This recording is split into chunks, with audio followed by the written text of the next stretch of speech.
Hello అండి, పెరుగు వడల కోసం మనం మినపప్పుని ఒక 3-4 అవర్స్ నానబెట్టుకుందాము. పెరుగుని కవ్వంతో మనం చిలికి మరీ పలచగా కాకుండా కొద్దిగా వాటర్ యాడ్ చేసుకోవాలి. వాటర్ యాడ్ చేసుకుని అందులో ఉప్పు వేసుకుని పెరుగుని కవ్వంతో చిలకాలి. దీనికోసం అల్లం పచ్చిమిర్చిని కూడా తీసుకుని అది మిక్సీ పట్టుకుని ఆ మిశ్రమాన్ని కూడా మనం పెరుగులో యాడ్ చేయాలి. ఇప్పుడు స్టవ్ వెలిగించి మూకుడు పెట్టి అందులో నెయ్యి వేసి అది కొంచెం కాగాక ఆవాలు, మినపప్పు, జీలకర్ర, ఎండుమిరపకాయ, కరివేపాకు పోపు మిశ్రమాన్ని కూడా ఈ పెరుగులో వేసుకోవాలి.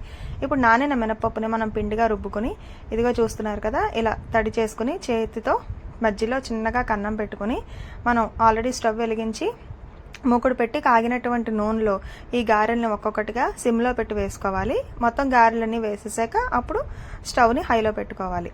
ఇలా గారెల్ని అటు ఇటు చక్కగా గోల్డెన్ బ్రౌన్ కలర్ వచ్చేంత వరకు వేయించుకుని ఒకసారి వీటిని వేడి మీద నీళ్ళల్లో పడేసేసి పిండి ఆ వాటర్ని పిండి మనం పెరుగులో వేయాలి అనమాట. అంటే డైరెక్ట్గా అలా పెరుగులో వేసేస్తే మనకి నూనె వాసన వస్తాయి. అందుకని వెంటనే వేడి మీదనే మనం చూస్తున్నారు కదా, అలా నీళ్ళలో వేసేసి ఆ వాటర్ని అంతా మనం పిండి మనం పెరుగులో వేయాలి.